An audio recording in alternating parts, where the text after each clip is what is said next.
Hoje, mais uma vez, a gente dá sequência àquela série de web seminars, que seria da série IVPESP 11 anos virtual, e esse agora tem uma palestra, uma apresentação muito interessante do professor Hamilton Varela, que, bom, vice-diretor do Instituto de Química de São Carlos, da USP, professor titular, e também tem uma função bem relevante hoje na USP, como vice-presidente da Comissão de Ética da USP.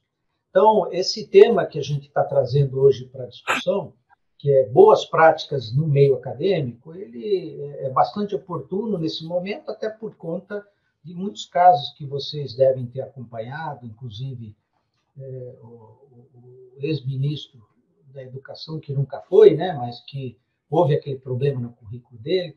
Então, hoje, o professor Varela vai procurar falar quais são essas boas práticas que a gente deve estar utilizando no meio acadêmico, né? Então, essa seria a ideia. Dizer também, então, que isso está sendo transmitido pelo YouTube, né, no canal já está lá em andamento. Vocês que estiverem lá podem fazer sugestões, fazer perguntas, eu vou estar monitorando lá essas intervenções e, na medida do possível, eu vou trazer aqui para o professor Varela poder comentar ou responder, tá?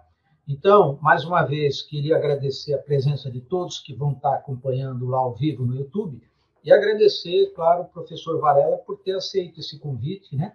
E poder estar com a gente hoje aqui. Então, professor Varela, mais uma vez, obrigado e passo a palavra diretamente para você para dar início à sua apresentação, por favor. Bem, boa tarde ao professor Hélio Dias, a todos os colegas que estão acompanhando aí ao vivo.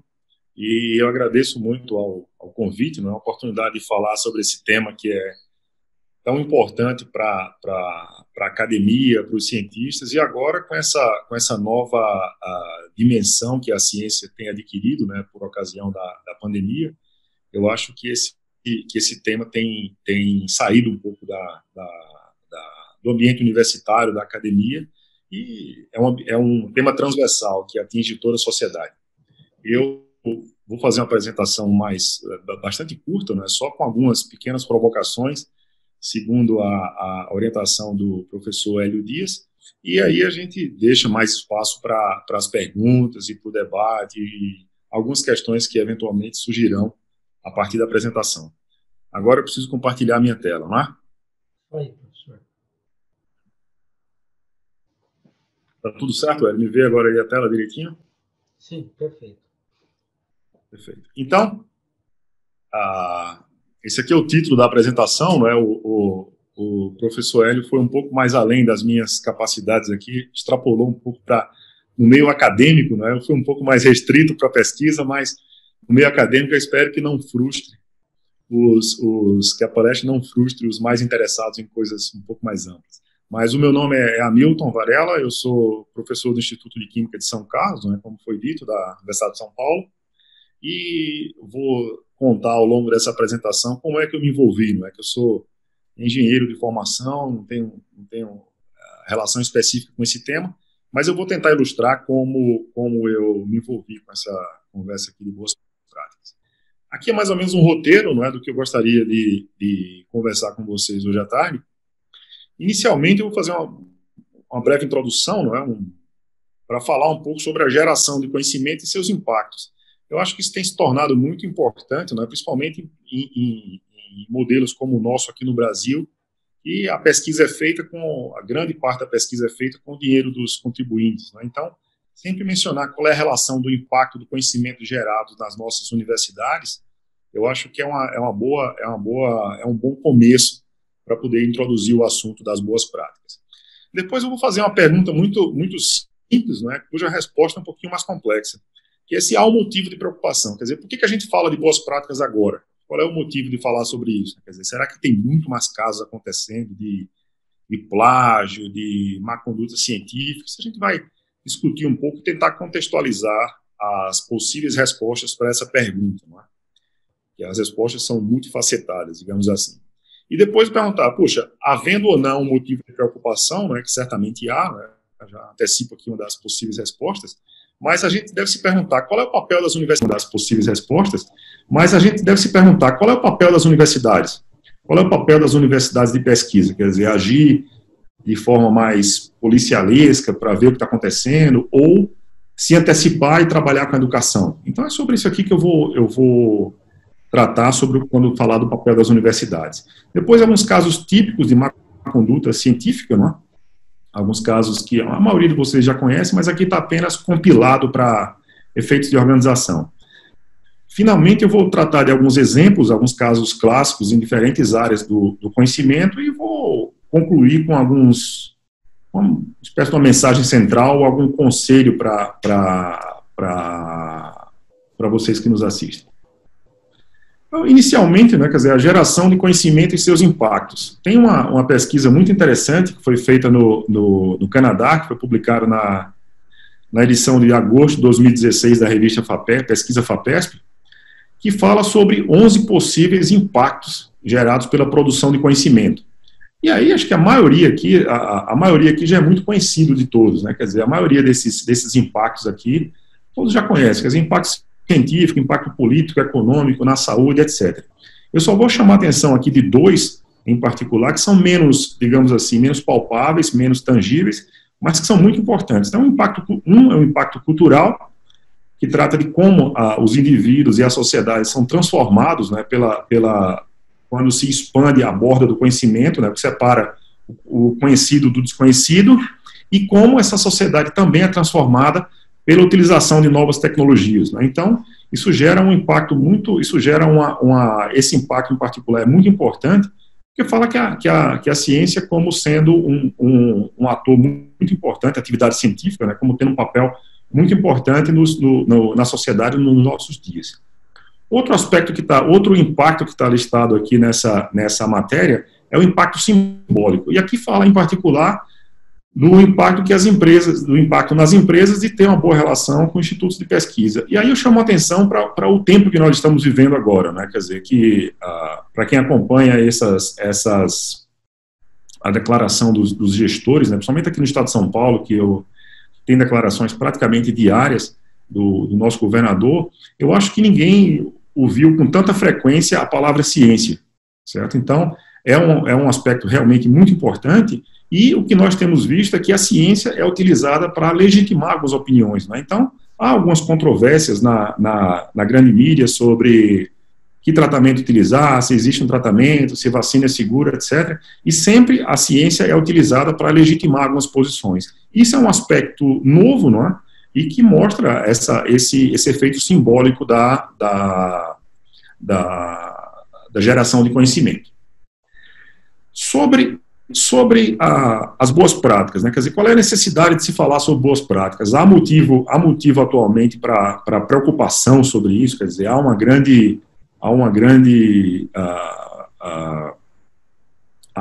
aumento no número de relatos, de casos, etc. Sobre isso que eu vou conversar com vocês agora. E depois sobre qual é o papel da universidade, principalmente as universidades de pesquisa, né, como é o caso da Universidade de São Paulo e da grande maioria das universidades públicas brasileiras.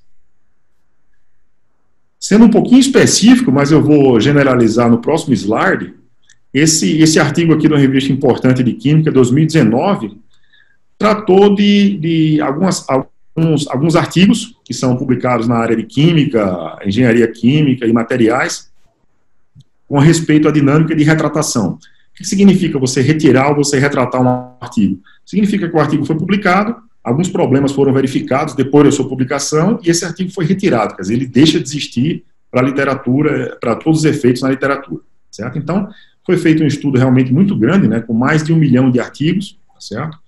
Publicados entre 2017 e 2018, nas áreas de Química, Ciências Materiais e Engenharia Química, não é? Então, desses artigos, vejam só, isso aqui é uma coisa dinâmica, né? Nós podemos hoje tratar da retratação de um artigo que foi publicado há 20 anos, tá certo? Então aqui não, aqui é um retrato até o dia que a pesquisa foi finalizada, eles encontraram 331 artigos que foram retirados da literatura, que foram retratados desse universo de pouco mais de 1 milhão. Então a razão aqui entre artigos problemáticos, digamos assim, ou artigos que foram identificados como problemáticos, melhor dizendo, foi de 3 para 10 mil. Então, o professor Hélio aí, como físico, né, deve dizer, poxa, mas esse número é ridículo, né, isso não tem importância nenhuma. Na verdade, a história é um pouquinho mais complicada. Aqui tem um artigo um pouco mais geral, um ano antes da publicação do que eu mostrei para vocês, que saiu na Science, que aí engloba todas as áreas, né? Então, mostra esse gráfico aí de como tem aumentado a taxa de retratação. Aqui, ao invés de ser por 1.000, é por 10.000, tá certo? Mas os números são muito parecidos. E o que se discute aqui é o seguinte: o cenário em 2008, esse artigo é 10 anos depois, se dizia que o número de artigos em 2008, né, retratados nos últimos 10 anos, nos últimos 10 anos, aumentou 10 vezes. Então, havia um certo alarmismo de que a literatura científica estava se tornando muito problemática. Nesse trabalho de 2018, eles fizeram com um universo um pouquinho menor, não é, mas de diferentes áreas, com 10.500 artigos, e observaram que há, de fato, um aumento contínuo, né, a razão que é muito próxima da que nós vimos no trabalho do slide anterior, que é 2 a cada 10.000 artigos, essa taxa, mais ou menos. Então, eles disseram que esse aumento contínuo reflete tanto um aumento na quantidade de fraude, quanto um aumento na comunidade acadêmica, né, que está se tornando mais aware, está se tornando mais preocupada e começou a se policiar mais, certo? Um fato muito importante que deve colocar esses números em perspectiva é que nem todos os artigos problemáticos são retirados da literatura. Muitos artigos publicam coisas que não são boas, dados problemáticos, e simplesmente ninguém se dá o trabalho de reproduzir ou de identificar algum erro, né? Então, esses números têm que ser olhados com certo cuidado. E aí você pode perguntar, quer dizer, um grande problema da má conduta científica, você pode identificar como reprodutibilidade. O que significa isso? Um laboratório recebe recursos do governo, uma bolsa para financiar o pós-graduando, por exemplo, ele publica alguma coisa que não é reprodutível. Então, se algum cientista em outro lugar qualquer vai pegar para construir alguma coisa a partir daqueles dados, vai observar um grande problema na reprodutibilidade. Então, isso aqui é uma coisa péssima para a literatura, né? Quer dizer, é ruim para o nome da instituição, é ruim para o país, é ruim para a sociedade que investiu dinheiro público enfim, alguns resultados que não são reprodutíveis. E aí foi feita uma pesquisa em 2016, e foi publicada na revista Nature, com cerca de 1.600 pesquisadores. E aí a pergunta é, quer dizer, há uma grande crise de reprodutibilidade na ciência? E a resposta foi que realmente há motivo de preocupação. A resposta de diferentes áreas, aqui tem química, física, engenharia, medicina, etc., a resposta a essa pergunta foi: qual o percentual do trabalho na sua área que é reprodutível? Veja só, todo o trabalho publicado na área deveria ser reprodutível, né, já que foi feito espera-se com muito cuidado, e, pelo contrário, a visão dos pesquisadores é, de certa forma, muito negativa, né, quer dizer, que um percentual muito pequeno, os pesquisadores consideraram que apenas um percentual muito pequeno dos trabalhos publicados são reprodutíveis. Isso aqui acontece em todas as áreas, tá certo? Se for ver, por exemplo, aqui na medicina, essa barrinha aí de 25% considera que em torno da metade dos trabalhos publicados nessa área são trabalhos reprodutíveis. Isso aqui seria realmente uma coisa muito ruim, não é? Então, há essa percepção pública que vai além, há essa percepção dos cientistas que vai além simplesmente o número frio da retratação de artigos, que há, de fato, um problema de reprodutibilidade. E nesse mesmo artigo se pergunta aqui, quer dizer, você já teve problema em reproduzir um experimento? E aí pergunta em várias áreas, né? São dois tipos de resposta. Um é se sim, um experimento da literatura de outro grupo, e outro é se teve problema com o próprio experimento. Então, vocês podem imaginar, se pegar alguma coisa como na área de química aqui, por exemplo, que é a minha área de atuação, se vocês virem aqui o percentual de cientistas que já teve algum problema com reprodutibilidade de artigos, você vê que passa de 80%, não é? Então, você imagina o gasto e o problema que é causado para a própria imagem da ciência, para a imagem das instituições públicas, etc., esse grande problema de reprodutibilidade. Então, de fato, a percepção dos cientistas é que há um grande problema. E aí são vários casos, são vários fatores que contribuem para a pesquisa, para dados irreprodutíveis publicados. Então, tem vários problemas, com pressão para publicar, não é, que é uma resposta meio, que é um argumento um pouco estranho, né, quer dizer, que o sujeito se considera alguém bom, alguém sério, mas é pressionado para publicar e por isso que ele publica alguma coisa que não atendeu todos os critérios. Então, não é um bom argumento, mas a maioria fala que isso aqui influencia. Um certo percentual fala que a fraude deliberada, né, tem algum peso, né, e até o último fator aqui mostrado como má sorte, né, então você não consegue, o que contribui para a irreprodutibilidade é má sorte. É uma resposta muito curiosa, né, que a sorte não deveria influenciar na reprodutibilidade de um certo experimento. Mas tudo bem. Nesse cenário, né, um pouco cinzento, um pouco nebuloso sobre se há ou não motivo de preocupação, eu acho que as universidades têm um certo papel. A pergunta agora é, qual é o papel das universidades nesse cenário de preocupação com as boas práticas em pesquisa? E aqui tem mais uma vez, né, da literatura. Eu sempre trago a literatura de fora, das melhores revistas, para não dizer que isso aqui é uma esquisitice brasileira ou que é uma idiosincrasia nossa. Isso aqui é um problema universal, certo? Então, em 2017, por exemplo, saiu um editorial muito interessante na revista Science, dizendo o seguinte, dizendo de maneira muito clara que as lideranças, os líderes universitários devem trabalhar, de fato, para promover a importância da qualidade na pesquisa, tá certo? A pesquisa feita com os maiores rigores, com o maior rigor possível, com todos os critérios que são internacionalmente aceitáveis, tá certo? E o editorial vai mais longe, fala que a boa qualidade da pesquisa, respeitando todos os critérios que eu mencionei, deve ser utilizado para nomeação, progressão na carreira, etc. Tá certo? Então, isso aqui deve ser considerado, sim, se o pesquisador tem cuidado com as boas práticas. E aí, do ponto de vista mais prático, né, mais simples, fala que as universidades devem criar, para quem não tem ainda, não é? Ou então fortalecer seus escritórios de integridade em pesquisa. Isso aqui é um aspecto muito importante.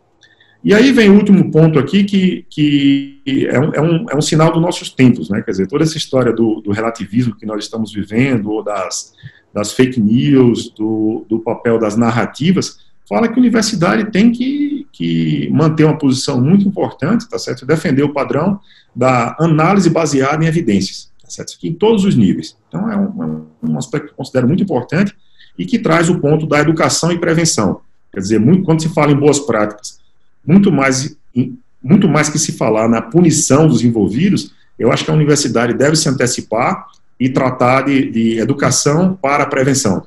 Por isso que é muito importante o espaço dado, inclusive, pelo professor Hélio do IVPESP, que mostra, que reconhece a qualidade das boas práticas em pesquisas e que isso aqui deve, de fato, ser divulgado. Qual é o estado das boas práticas de pesquisa na universidade de pesquisa mais importante do Brasil, que é a Universidade de São Paulo? Onde é que a Universidade de São Paulo está nisso? Quer dizer, aqui no estado nós passamos por um grande movimento, né, que foi instado pela nossa Fundação de Amparo, a FAPESP, que começou a tratar esse tema de forma pioneira e muito ativa, né, considerando o poder da indução que a FAPESP tem em todo o ecossistema de ensino superior e pesquisa do Estado de São Paulo. Então, a Universidade de São Paulo, em 2017, pela iniciativa do então pró-reitor de pesquisa, na ocasião, o professor José Eduardo Krieger, que eu tive o privilégio de trabalhar com ele na ocasião, né, de ajudá-lo um pouco na pró-reitoria de pesquisa, e foi um período realmente fantástico da minha vida, que eu aprendi muito, e sempre agradeço ao professor Krieger pela oportunidade. Na ocasião, nós criamos essa portaria, que estabelecia, de fato, né, um comitê de boas práticas dentro da pró-reitoria de pesquisa. Então, foi um movimento realmente muito importante. Desde lá, eu comecei a visitar algumas unidades da USP, conversando com comissão de pesquisa, comissão de pós-graduação, participando de mesa redonda, apresentação, etc. E eu acho que ficou a semente plantada foi muito importante, não é? Porque continua até hoje é uma lacuna que existia na universidade que nós preenchemos. E aí esse movimento foi ampliado. Aqui no Instituto de Química de São Carlos, eu acho que várias unidades já têm, não é? Nós tivemos também um papel pioneiro aqui, graças nesse caso aqui, ao professor Emanuel Carrilho, né, o nosso diretor, que foi sensível a importância das boas práticas, não só o órgão central na universidade, mas levar isso aqui para as unidades também. Então, um excelente exemplo, inclusive, de boa prática de gestão, né? Quer dizer, valorizar a pesquisa de qualidade, tornando um pouco mais capilar essa ideia da administração central, trazendo aqui para o interior. Então, agora eu vou mencionar brevemente, talvez para ajudar um pouco na nossa discussão, eu vou mencionar mais ou menos um catálogo aqui de casos típicos de má conduta, né? Me desculpem a falta de exemplos afirmativos, né? Vou falar uma coisa negativa que deve ser evitada, né? Algum dia eu preciso mudar esses slides e melhorar, mas de qualquer forma eu vou falar sobre alguns casos de má conduta que devem ser evitados. Aqui, a mensagem principal que eu vou dar para vocês, quer dizer, são infinitos exemplos nesses casos aqui catalogados, mas a mensagem principal, eu já vou antecipar, é que existe uma certa gradação, quer dizer, existem várias possibilidades de casos reconhecidamente de má conduta científica, mas existe uma hierarquia. Alguns são muito graves, outros são menos graves. Então, naturalmente, tem que haver uma comissão, tem que se debruçar sobre o caso, com amplo direito de defesa, e como dito no manual da FAPESP, né, quer dizer, as sanções têm que ser justas e rigorosas. Muito bem. Dito isso, a gente começa com o primeiro exemplo aqui, o pior de todos, né, que é a fabricação de dados. Quer dizer, que o dado não existe, tá certo? O dado não existe, e alguém simplesmente fabricou um dado. Isso aqui é o caso mais absurdo possível, né, que não deve ser... um caso até criminoso, né, quer dizer, você criar um dado que na verdade não existe. Então, esse caso aqui, obviamente, é muito mais grave do que vários outros que eu vou mencionar. O segundo caso seria manipulação e falsificação de dados. Aqui é muito interessante, né, porque só nesse item aqui você vê que já nós temos uma faixa realmente muito ampla, né, existem várias modalidades de manipulação e ou falsificação. Um exemplo mais claro, né, quer dizer, você querer reforçar uma imagem, eventualmente a microscopia, né, colocar uma região específica de um material, de um catalisador, por exemplo, e você põe uma figura de uma região específica que está muito bem, em detrimento de uma evidência de causalidade, para reforçar um determinado ponto. O terceiro ponto aqui talvez seja o mais conhecido, né, e é de fato o mais prevalente, tá certo? Que é plágio. Tem várias nuances aqui, tem autoplágio, etc. E consiste basicamente na cópia de trechos de outros trabalhos, tá certo? Então, é um aspecto talvez o mais interessante, o que gera maior número de perguntas, em debates, etc. O outro item aqui é a apropriação indevida de conteúdo de terceiro, né, que você pode imaginar, puxa, aqui tem a ver com plágio também. É um pouco mais sutil. Significa que você utilizou, por exemplo, informações privilegiadas conseguidas em atividade de assessoria científica. Você foi assessor de um trabalho, de um artigo, de um projeto, você gostou muito daquela ideia, resolve tomar para você e, eventualmente, até negar o artigo ou o projeto para utilizar aquela ideia depois. Ou você vai para um congresso e tira uma foto de um pôster, de um painel, e volta de um trabalho não publicado e começa a trabalhar, etc. Então, esse aqui é um termo realmente bastante comum. Sobre plágio, né, eu vou me deter aqui 2 minutos a mais, para aquele mesmo artigo que eu mencionei para vocês, da Science de 2018, que traz um panorama realmente muito interessante dos artigos que são retirados da literatura, vocês veem aqui, né, que a plágio ou duplicação de texto é o mais prevalente, tá certo? Tem várias outras coisas que acontecem por aí, mas plágio é o mais prevalente. E em todas essas figuras, eu até repeti aqui abaixo a figura que eu tinha mostrado antes, vocês veem que tem aparentemente uma queda a partir de 2015, não é? Isso aqui, claro, o artigo foi publicado 3 anos depois, mas essa queda daqui tem que ser olhada com certo cuidado, porque, em geral, demanda algum tempo para haver retratação dos artigos, né? Então, há uma certa perspectiva, a expectativa de diminuição, mas isso tem que ser acompanhado, obviamente. Então, plágio é, de fato, talvez o caso mais importante de má conduta científica. E aí, vejam só que interessante, né? Quer dizer, a gente pode perguntar qual é o percentual de plágio. Eu posso pegar uma tese inteira de doutoramento, por exemplo, copiar, mudar o meu nome, mudar o nome do autor, mudar algum detalhe, atualizar alguma coisa e falar que é minha. Esse seria um caso bizarro, né? De você copiar uma tese inteira. Então, existem vários níveis que devem ser considerados, quer dizer, não só a quantidade, mas o que você plagiou. Isso é muito importante.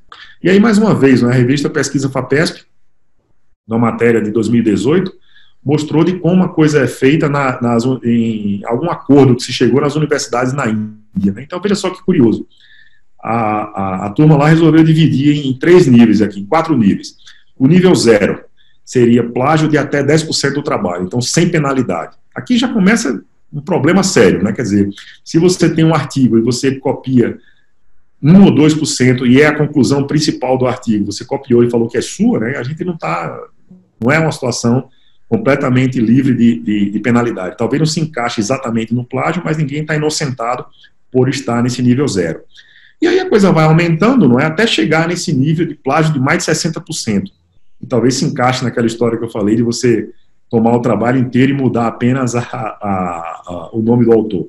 Então, nesse caso aqui, veja só, a pena prevista, né, se puder falar assim, é para estudantes, expulsão, e para pesquisadores, eles podem perder completamente salários, complementos salariais, aliás, por 2 anos, proibido de orientar por 3 anos e podem enfrentar processos disciplinares.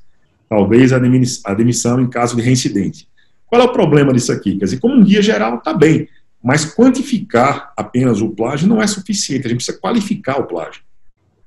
Então, mais um artigo aqui, 2018, um editorial também da Nature, que mostrou que, olha, esses softwares que ajudam na detecção de plágio, eles são importantes? Não, são muitíssimo importantes, são importantíssimos, certo? São importantíssimos. No entanto, eles sozinhos não podem gerar uma sentença, falar, não, você tem 30% de plágio, você tem 40%, isso aqui não faz o menor sentido. O método mais importante, de fato, é alguém ler e comparar o que está acontecendo. Você pode comparar um conjunto de referências, por exemplo, que em qualquer artigo pode dar um resultado de plágio de 10% ou 20%, e dizer, isso aqui é irrelevante, que são as referências que aparecem com muita frequência. Então, existem várias nuances aqui que devem ser levadas em consideração, e claro, né, como tudo na vida, não confiar completamente no detector de plágio, mas que haja, de fato, humanos debruçados nesse ponto. E aí, continuando, né, com mais alguns exemplos aqui de casos de má conduta científica, não realização de alguns experimentos óbvios que poderiam não corroborar no modelo em questão, etc. Né, isso aqui é bastante simples. Tornar uma história mais sensacional do que de fato é. Isso aqui é bem curioso, esse ponto aqui. Não é? Eu tenho alguns colegas que usam um termo que eu não considero muito adequado, mas eles falam num artigo científico, você disponibilizar uma informação científica, você publicar um artigo, eles usam o termo vender o peixe. Eu acho não muito adequado para se falar de ciência ou de um produto da atividade científica como vender o peixe. Então, a história que seria você dar o valor que o seu artigo merece. E muitas vezes você pode tentar, para conseguir um impacto maior numa revista, por exemplo, ou como esses colegas usam, né, vender o peixe, você pode colocar isso aqui como você pode tentar supervalorizar a mensagem central. E para isso você pode exagerar um pouquinho, superestimar a sua mensagem principal e a interpretação pode ser enviesada, etc. Isso aqui claramente é um caso de má conduta.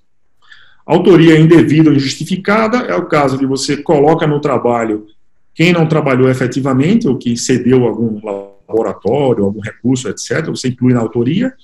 Ou, por outro lado, você exclui da autoria alguém que está começando, algum aluno de iniciação científica, por exemplo. Então, ambos os casos são inaceitáveis, certo? Devem ser olhados com muito cuidado.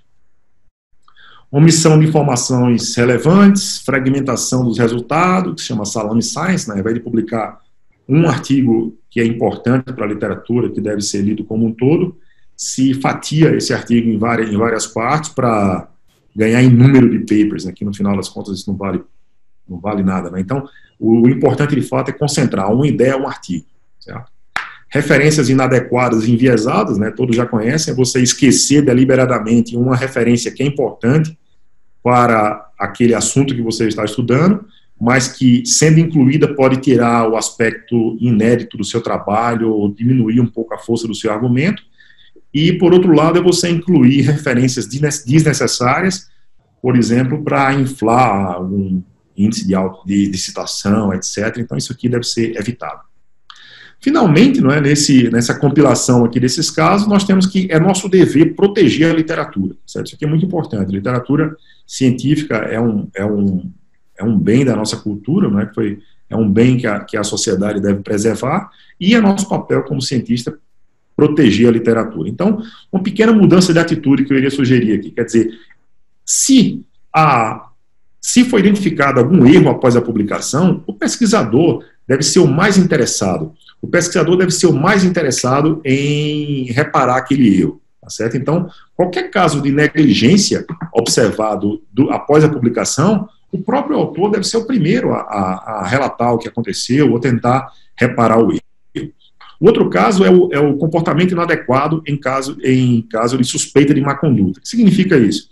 Significa que, se algum dia um cientista for abordado por um colega, por outro cientista, ou pelo editor de uma revista que você publicou um artigo, dizendo que houve um problema naquela publicação, você deve colaborar muito, você deve ser o mais interessado em resolver um problema. Não é demérito nenhum descobrir que houve um problema no seu artigo, né, que a ciência tem essa ótima capacidade de autocorreção, e seria muito bom se antecipar aos outros e a gente mesmo resolver o problema. Então, essa mudança de atitude com base na proteção da literatura. E aí, só para dar um exemplo para vocês, né, de uma revista muito prestigiosa aqui na minha área, que teve um artigo retratado aqui, retirado da literatura, e ele mostra que isso aqui aconteceu porque os autores descobriram que houve um erro experimental, sei lá o que foi, houve um erro que invalidou de alguma maneira as conclusões. Então, eles identificaram esse erro e imediatamente comunicaram ao editor e o artigo foi retirado. Essa que deve ser a atitude. Então, a mensagem principal dessa parte aqui, né, já caminhando para o final, é que o principal objetivo da retratação de artigos, ou retirar uns artigos da literatura, é de fato limpar ou corrigir a literatura, para garantir a sua integridade. Não é o caso de punir autores que eventualmente se comportam mal, tá certo? Isso aqui é uma atividade que deve ser vista de forma coletiva, que é bom para o todo, resolver eventuais problemas na literatura. Então, para concluir, eu vou dar aqui 3 exemplos, né, de caso de má conduta, que talvez sejam os exemplos mais conhecidos, mas só para ilustrar um pouco que isso aqui acontece no mundo real, não apenas no mundo das ideias aqui, dos exemplos hipotéticos, né, mas isso aqui acontece no mundo real. O primeiro caso é de um pesquisador, o Piero Anversa, um pesquisador muito conhecido da área de genética, que foi acusado, um pesquisador de Harvard, que foi acusado de falsificar alguns resultados com célula-tronco. Então, houve acusações de uns problemas de reprodutibilidade, houve uma investigação, deu-se chance de defesa, etc. E 50 artigos, não é pouco, né, 50 artigos em revistas importantes, foram simplesmente retirados da literatura, tá certo? E tem alguns problemas adicionais, que eu acho até que estão em investigação, estão sendo apurados ainda, não sei, de 30 artigos adicionais. Então, você imagine, não só esses 50 artigos, mas você imagine a quantidade de pesquisa que foi feita mundo afora, eventualmente com inspiração em algum desses artigos. Então, alguém aqui submete, por exemplo, um projeto de determinada monta para a FAPESP, cujo argumento principal a ser investigado está assentado em artigos que têm problemas, né, de reprodutibilidade, etc. Então, a história realmente é muito séria. Outro caso muito conhecido, né, indo para o lado da física aqui, do professor Hélio, é de um pós-doc alemão, que tinha terminado seu doutorado em 97, e foi para o Laboratórios Bell, nos Estados Unidos, e lá a determinada área de investigação dele, materiais, ele teve um super sucesso, tá certo? Um sucesso muito grande. Inclusive, um artigo, em 2001, por exemplo, relata que ele teve mais ou menos um artigo publicado por semana, ou mais ou menos nessa faixa daí, tá certo? E em revistas de grande prestígio, né? Science, Nature, Physical Review Letters, etc. Aconteceu que várias pessoas, quer dizer, os resultados eram realmente muito espetaculares, né? Por isso que saíram, por isso que foram publicados nessas revistas, e o que aconteceu foi que, mundo afora, vários encontraram dificuldade em reproduzir alguns desses dados, tá certo? Então, em congresso, você comunicar, falou, puxa, que resultado espetacular. Falei, pois é, eu tentei reproduzir, não consegui. E eles entraram em contato com o editor, tá certo? Alguns editores dessas revistas aí, e aí começou um grande processo investigativo, tá certo? E eles encontraram várias anomalias, encontraram alguns dados duplicados, e aí a coisa foi terrível. Foram para o laboratório, vasculhar, inclusive, equipamento que ele falou que tinha usado, nota de laboratório, caderno de laboratório, nada foi encontrado, e aí realmente não teve mais jeito, né? Ele assumiu a culpa, todos os coautores foram inocentados, apenas ele foi condenado. E essa condenação, quer dizer, como método de autocorreção, não é, que eu mencionei para vocês, é que vários papers foram retirados da literatura, foram retratados. Então, nesse dia aqui, em 2002, por exemplo, 8 artigos publicados na Science deixaram de existir, foram retirados porque foram baseados em fraude. E aí vários, né, 6 na Physical Review Letters, 4 na APL, 7 na Nature, 1 na Science, etc. Eu não lembro exatamente, mas talvez cerca de 20 ou 30 artigos foram retirados da literatura, tá certo? E como eu falei, todos os coautores foram inocentados. Isso que é curioso. Finalmente, o último exemplo é na área mais das humanidades, né, digamos assim, é um político alemão que tem uma certa origem aristocrática, né? Vocês veem que tem um nome muito... O nome dele realmente é um nome muito... Tem vários nomes por aí, não é? E ele tem inclusive o título de... Ele tem inclusive um título de Barão von Gutenberg. É um título de barão que esse político tem. E ele foi ministro da Economia e da Defesa na Alemanha, né? Era uma estrela em ascensão, até que se descobriu que ele teve um certo problema com a sua tese de doutoramento, que tinha sido defendida na Universidade de Bayreuth. Então ele foi acusado de plágio em 2011, tá certo? Ele perdeu o título de doutor, quer dizer, isso aqui, inclusive, salvo engano, ele era do mesmo partido da Angela Merkel, e ele teve sério, acho até que ele saiu da vida pública, né, mas teve vários problemas por isso. Então ele perdeu o título de doutor que tinha obtido, e a acusação foi essa, né, foi de plágio, por ter violado consideravelmente as regras, não creditando corretamente as fontes e a bibliografia utilizada no seu trabalho. Então ele copiou efetivamente alguns termos, isso aqui foi discutido, e ele perdeu a tese de doutoramento e foi, de certa forma, punido pela opinião pública. Para concluir, eu acho que uma coisa muito importante que muita gente menciona quando tem mesa redonda, né, fala, não, veja só, eu sou muito preocupado com agir de maneira adequada, em preservar a literatura, quer dizer, eu concordo com tudo isso que você está dizendo. Só que a pressão feita sobre os cientistas tem aumentado muito recentemente. Então tem esse cartoon aqui que é curioso, né? Quer dizer, numa época aí, eu não sei, talvez na década de 70, não sei, 80, era suficiente você publicar. Depois a pressão na academia foi publique ou pereça. E aí a coisa foi complicando, né? Quer dizer, publique em revistas de alto impacto ou pereça. E aí, finalmente, né, muitos veem que a situação hoje em dia tá assim. Publique frequentemente em revistas de alto impacto e talvez você não pereça. Isso aqui é para dizer, de outras formas, que a competição está muito grande, não é? E junto disso nós temos o quê? Nós temos um certo desejo de status. Quer dizer, o professor Hélio já mencionou, quer dizer, recentemente temos visto vários, né? Quer dizer, alguém passa uma semana em Harvard e fala, eu fiz algum estágio em Harvard, eu comecei a fazer o doutorado no MIT, ou eu tenho alguma colaboração de pesquisa com a universidade e tal, quer dizer, várias pessoas com um certo desejo de status utilizam informações que não passaram pelo processo de validação, não é? Então, nesse sentido, eu gostaria de deixar uma mensagem de um pesquisador, uma pessoa que eu respeito muito, né, um colega que eu respeito muito e tem um certo contato, que numa palestra uma vez no Instituto Fritz Haber, do Max Planck de Berlim, onde eu desenvolvi a maior parte da minha formação, ele deu uma palestra e citou alguns pontos lá que eu gostaria de mencionar para vocês, né, especialmente com relação às boas práticas em pesquisa, quando se fala em publicação. Não é? Primeiro ponto, não fazemos ciência para produzir publicações. Olha que interessante, isso aqui não é o foco principal, tá certo? Isso aqui não é o foco, não fazemos ciência para produzir publicações. Fazemos ciência para aprender e entender. Em particular, nessa área da ciência fundamental, né, que eu já mencionei para vocês, área um pouco mais básica, talvez um pouco longe de aplicação, é muito importante o papel do entendimento da natureza e seus diferentes fenômenos associados. Né? Então, o objetivo principal é fazer ciência para aprender e entender.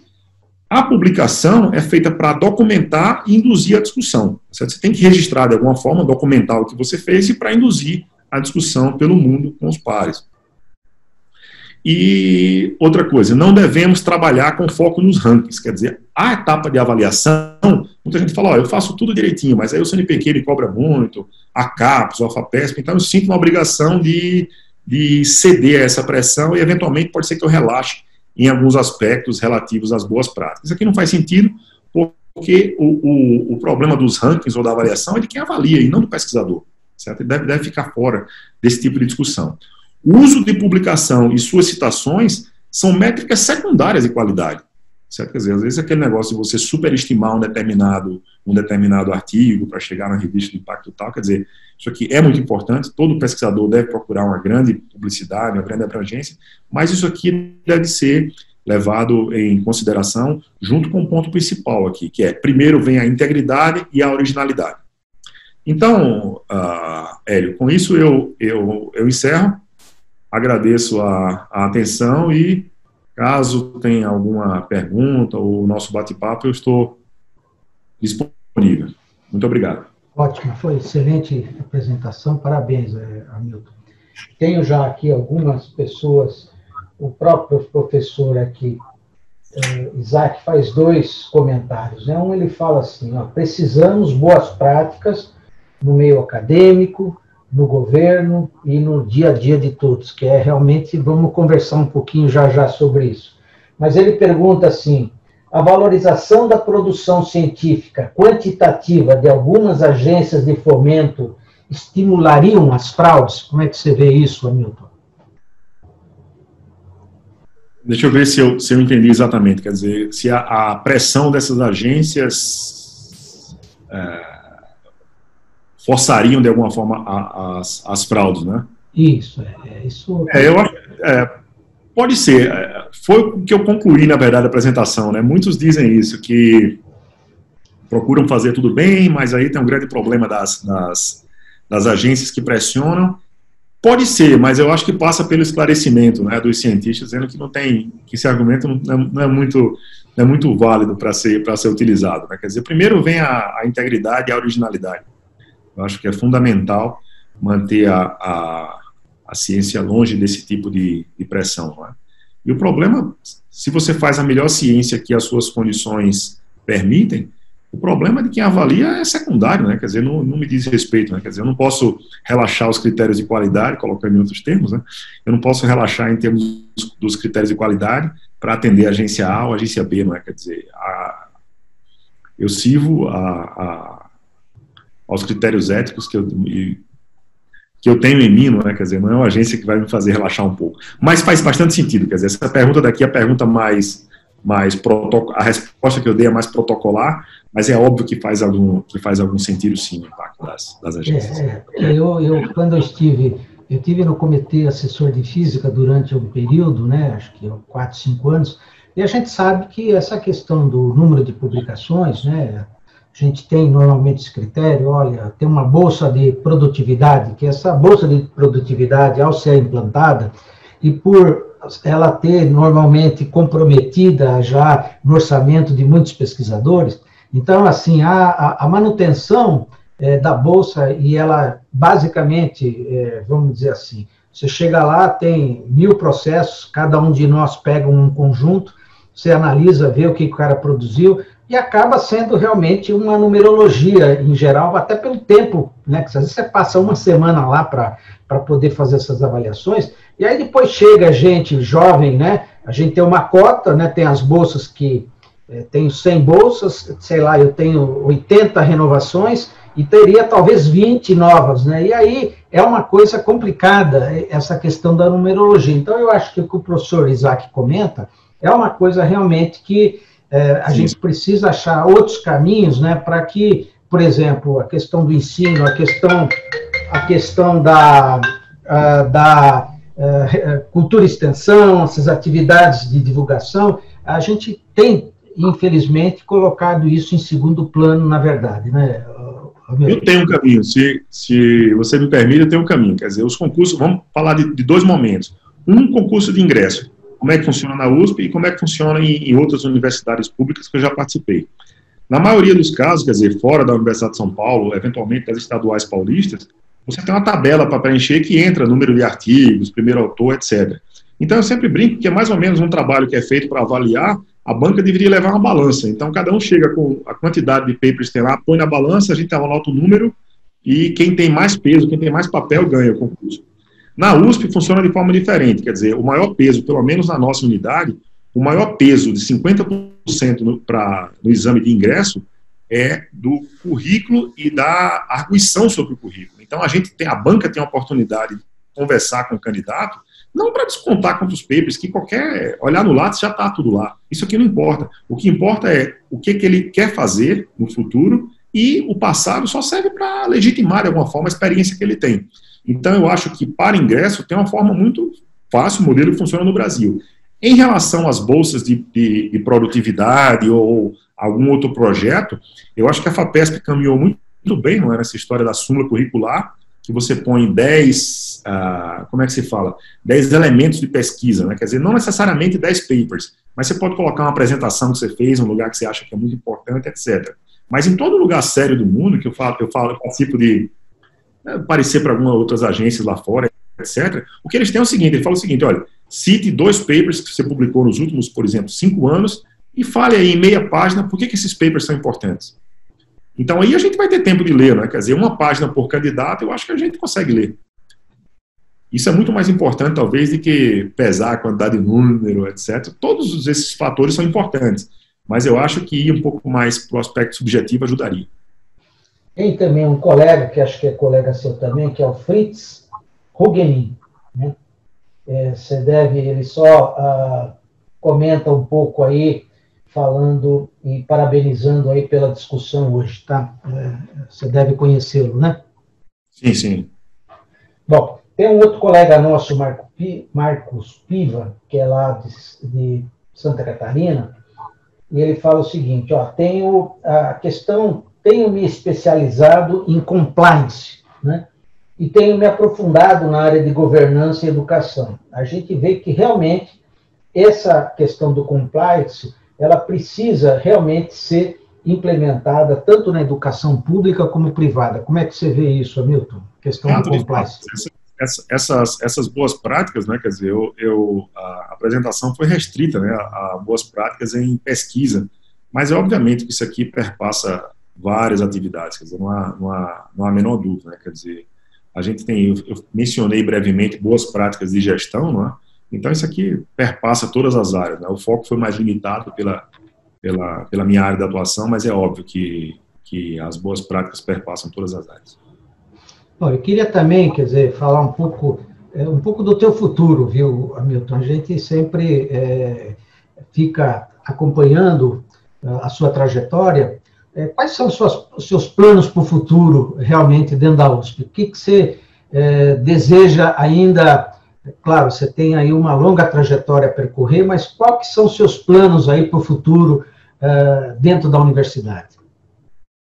Olha, eu não faço plano de muito longo prazo, né, mas a gente tem discutido muito, né, tem um grupo aí que se reúne desde o começo desse ano para falar sobre a nossa universidade, como melhorar, e claro, o foco não é em pessoas, mas em projetos.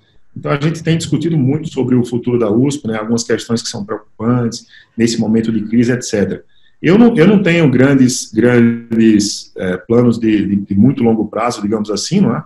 Mas eu estou muito satisfeito, muito feliz, agora muito feliz em participar, em contribuir um pouco na gestão do professor Emanuel aqui no Instituto de Química de São Carlos, né?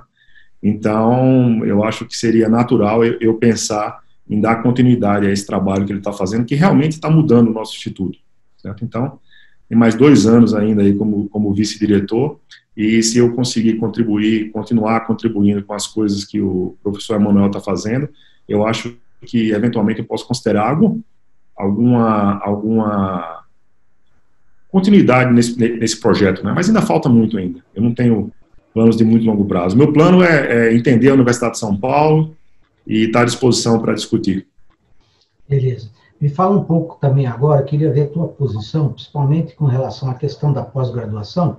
a gente tem visto aí um movimento da CAPES na discussão de falar um pouco da questão da pós-graduação para os próximos 10 anos, questão de avaliação. Como é que você vê toda essa situação da pós-graduação hoje no Brasil?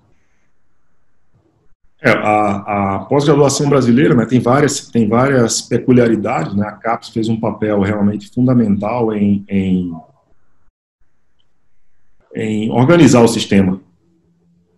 Então, nós passamos o grande aumento de produtividade que houve no Brasil recentemente tem um grande papel da pós-graduação, porque o modelo nosso de pesquisa, né, que é um modelo bastante peculiar, e a nossa história é recente, é assentado na pós-graduação.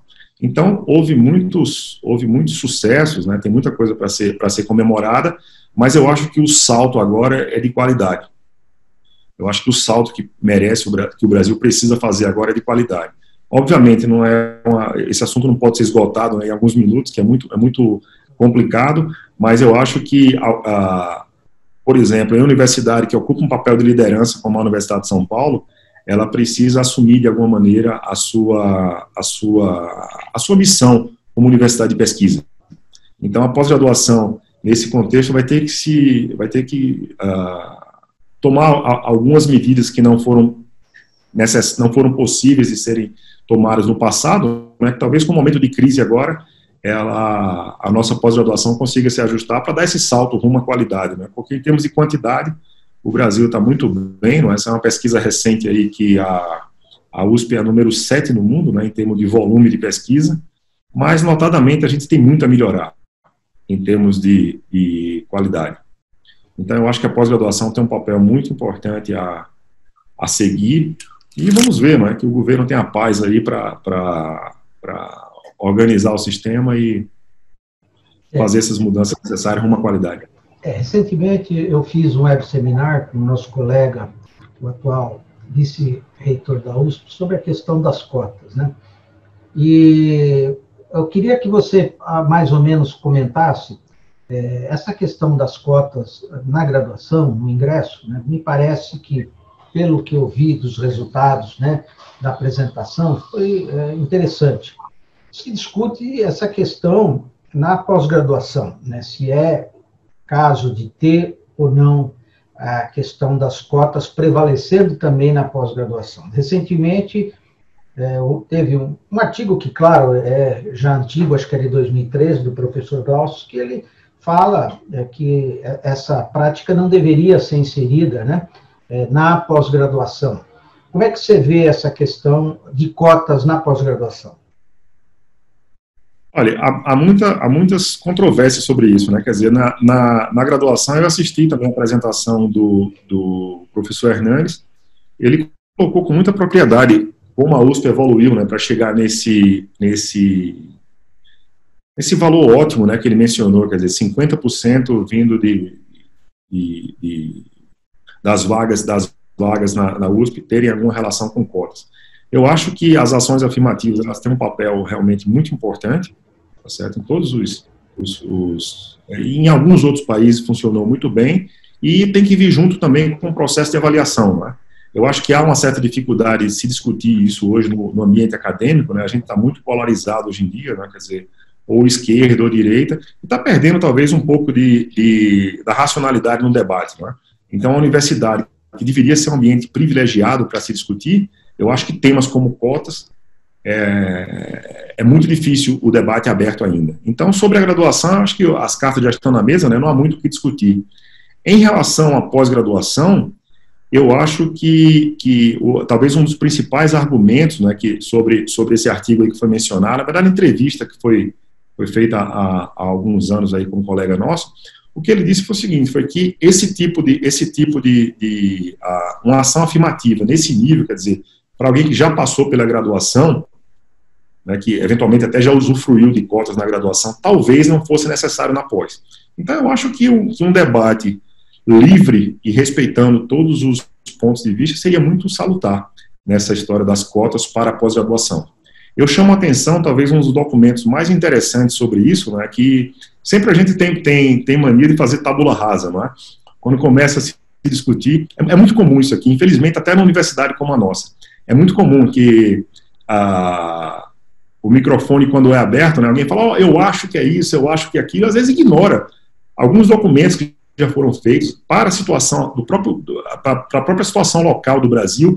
Então, muitos opinam sem conhecer o histórico. Nesse sentido, eu chamo a atenção para um artigo realmente muito importante que foi feito pela Academia de Ciências do Estado de São Paulo. Durante o presidente foi o professor Krieger, professor José Eduardo Krieger, e foi feito um grupo de estudo para tratar de alguns problemas relacionados a cotas. E eu acho que quem coordenou isso aqui foi o professor José Goldenberg, e aí foi lançado um documento realmente muito interessante, que seria bom que fosse trazido para o debate, né, para consubstanciar as decisões ou ajudar nas discussões.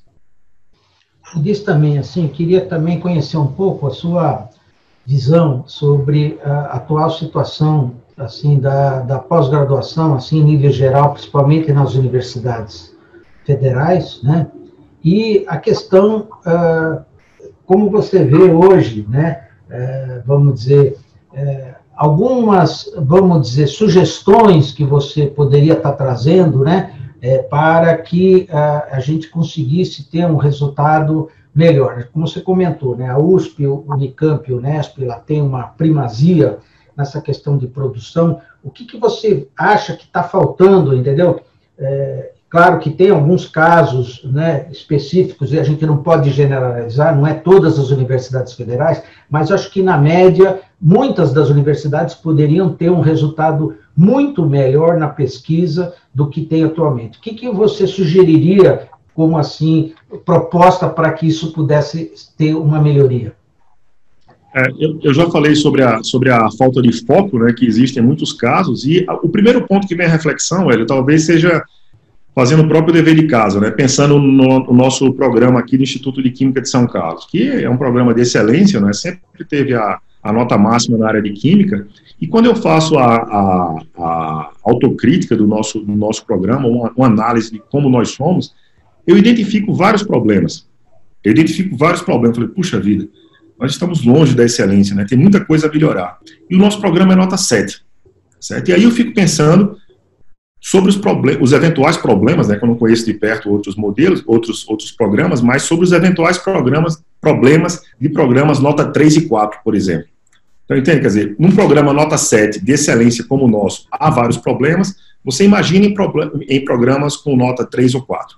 Então, esse é um aspecto que chama atenção na nossa reflexão. Sobre as eventuais sugestões para melhorias, né, eu acho que o grande problema que nós temos na universidade brasileira é o modelo monolítico, tá certo? A gente tem como se toda universidade fosse de pesquisa. Então, não há brecha para a gente ter um grande papel dos colleges, por exemplo. Então, até os institutos federais, que são excelentes, eu acho que nunca foi feita a pergunta de maneira aberta sobre se pesquisa deve ser feita em toda a universidade pública brasileira. Essa pergunta, quer dizer, eu não tirei não é uma pergunta que eu estou elaborando, é uma pergunta que todo país do mundo já fez, não é? Então, esse modelo de universidade de pesquisa é apenas uma possibilidade para ensino superior.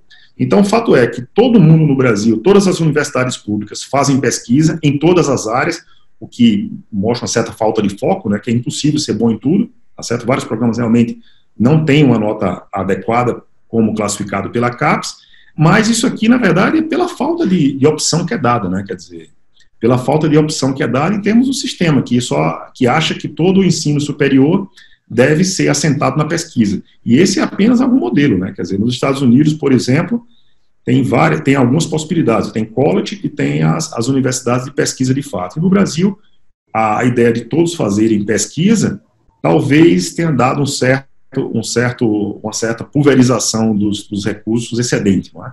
Eu não sou a favor de centralizar tudo no Sudeste, não é esse o caso. Há programas de excelência espalhados no Brasil inteiro, mas não há...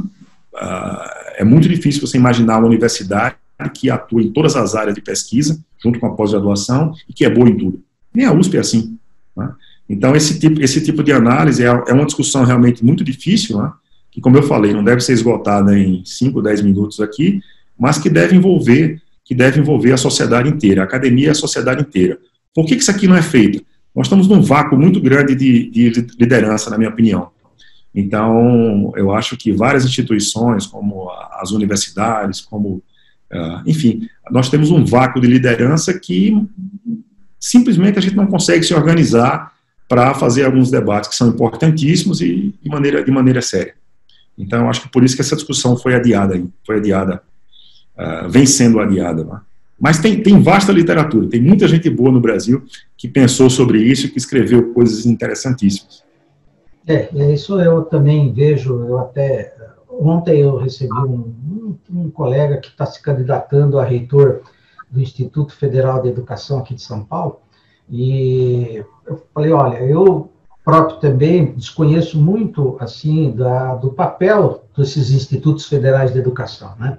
A gente sabe que eles foram, a grande maioria, criados aí, acho que nos últimos 20, 25 anos, né? E até a gente talvez vá fazer no domingo um web seminar com ele para ele falar um pouco dos problemas e desafios desses institutos federais, que deveriam ter um papel muito importante, principalmente uma discussão que a gente vai estar fazendo também, que é o ensino profissionalizante, né, que é uma coisa que acho que foi deixada de lado, né, já aqui no Brasil, né? Aqui em São Paulo você tem as ETECs, você tem as FATECs, né, que são os tecnólogos, né? Mas a gente, nessa área, a gente precisa caminhar muito, e eu acho que, como você falou, se pudesse ser feita uma reavaliação do papel das universidades, desses institutos, né, e como você falou, ver qual que é realmente a competência, né, a demanda também, onde ele está localizado, então essas coisas, como você falou, pela falta, acho que, de liderança, essas coisas, aparentemente, elas não afloram, né, e ficam a gente sempre empurrando com a barriga as coisas, né, e elas não conseguem realmente trazer o papel que cada um poderia ter, não é isso, amigo? E a contaminação do debate que eu falei é o seguinte, quer dizer, alguém fala, você está dizendo, então, que só algumas universidades podem fazer pesquisa. Não, a gente tem que avaliar, quer dizer, quais são as universidades que têm excelência em algumas áreas, né, para ser eventualmente mantido ou melhorado, mas eu acho que é muito difícil ser bom em todas as áreas de pesquisa, em todas as universidades. Então, uma discussão franca sobre isso aqui seria muito importante, né? E o grande entrave, né, eu falei sobre o papel das lideranças, mas o grande entrave mesmo é o modelo monolítico de instituição de nível superior. Esse é um grande problema. Isso aí.